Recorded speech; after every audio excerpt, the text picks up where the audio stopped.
Hey guys, Eric and Joshua here. We're a few days out from one of the most important days ever when we got to see the first footage ever. From Star Wars teaser. From Star Wars The Force Awakens. So, you know, look, we've watched it a million times. You must have watched it a million times. Let us get into the minutia. Let's get super geeky on this sucker and talk about the lightsaber hilt. Yes. You know, because look, there was only a few shots in this thing.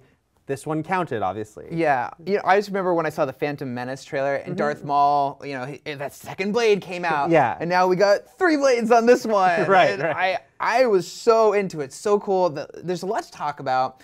First, although before we get into it, I want to mention Brian Altano's, our very own Brian Altano, made a really hilarious viral image that you should check out. Yes, he did. About the lightsaber. He had all these extras on there, so pretty cool, pretty funny. But let's just dive right into it. What do you think of the lightsaber? I think it's awesome. I mean, like I saw the teaser in a theater, as everyone intended. You waited. I waited. Good on It you, was man. So Good difficult. On you. I watched it on my phone and it paused halfway through. It wouldn't load. Well, and my wife, who was so excited, she actually went when that happened. I thought it was really awesome looking, and I just love the different visual of it. It wasn't like 3 blades, like all the way Tri-saber. Right, Yeah. the tri-saber. It was explained, exactly what it was for those who didn't recognize. It's a cross guard, Right. Which on a normal sword, it's right above your hand. So if someone slides their sword down to the bottom of your sword while you're fighting, it stops it, so it doesn't cut your hand off. Any Game of Thrones character will tell you. They all have. Or any Star Wars character, getting your hand cut off, it happens a lot in Star Wars. So Yeah.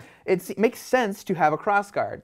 Now, let's get really nerdy and talk about why a lot of people are having sort of a negative reaction to this. I mean, everyone is saying like, oh, that's an easy way to cut off your hand, which I understand if you're making like the joke of like, oh, I slipped and my lightsaber. And Star Wars characters do a lot of acrobatics when they're fighting with their lightsabers, so he could clearly easily cut himself. But these guys are experts. Sith and Jedi are a step above a normal human. It's not a factor that they could accidentally cut themselves. Because the lightsaber in general is a dangerous thing. Once the double-sided lightsaber, even more so. Yes. In general, this is not something you should be, just having fun with. And yeah, the idea that if you're using it, you know what you're doing. So to me, it was kind of ridiculous that people were like, oh, look, that's so silly how dangerous it is. Like, it's a lightsaber. Yeah. They're already dangerous. And I do agree that there is one sort of design problem with Yeah. the fact that if you slide your lightsaber down to the bottom of this guy's, it's going to cut through the machinery because the blade doesn't go flush across. Right. Some people were proposing different designs where maybe if it was like a sort of a V at the top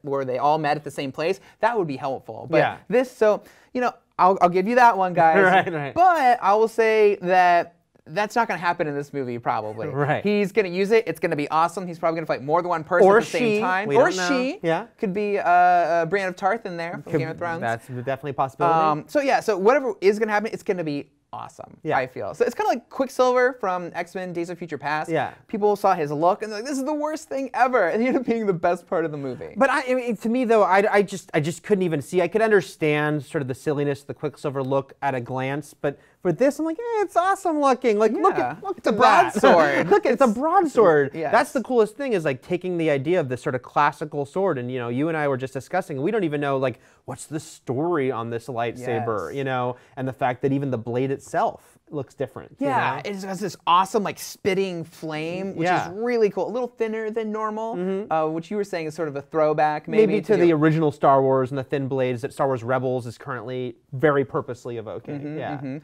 Or it could be sort of an untrained like Sith, or maybe a wannabe Sith who made his own lightsaber, so it's like unrefined. Like he made like a really like this awful lightsaber that's not working very well. Or I wonder, because it does evoke for us the whole broadsword idea, and like having the crossguard evokes olden times. So is this maybe an ancient lightsaber? Yeah, like a Sith returned or something. Right, They found it in like a Sith tomb or Or something. say, yeah, this is an ancient artifact that Darth Bane or someone, used in the past, and that's why the blade looks different, and that's why it has the crossguard. And I don't know, yeah. To me, it's very cool that it looks different.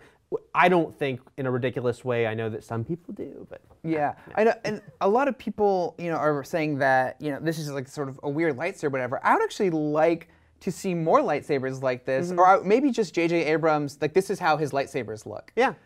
Maybe even like when it's Luke 30 lights, years. It's 30 years later. When Luke lights up his, maybe it'll be like this weird flame, like spitting effect as well. I think that would be cool, and it would just make them more interesting. And like when they clash, it'd be like more sparks and fire and stuff. It'd be awesome. Yeah, yeah, and look, we were even talking right beforehand about the fact that it spits out afterwards. The main blade turns on, but then the side comes out. So it doesn't have to have it on all the time. Maybe it can be like a little extra. You know, when you need it. You can turn it off and on. Yeah, and it's also very functional that you could like punch somebody, like bash somebody with it. Right. Oh, you really thought this through. No, I read some articles on how broadswords are used, and that's a very if you can't get in with the blade, you just kind of punch them in the face. That's what I'm saying. If you have multiple people coming at you, you've got some kind of side options there. And then ultimately, though, we were saying that people who go, oh my God, that's so dangerous, it's ridiculous. I think we're both on the same wavelength as it's Star Wars. Yeah, this is not science fiction. Yeah, it's just science fantasy. It's science fantasy. It's all ultimately a fairy tale, guys. I know you don't want to hear that, but but it is. Yeah, this is an evil space wizard with a laser sword. Let it go. Just have fun. It's gonna be awesome. It's gonna be awesome. That was our This may be one of the geekiest conversations we've ever had, and I'm so happy we had it.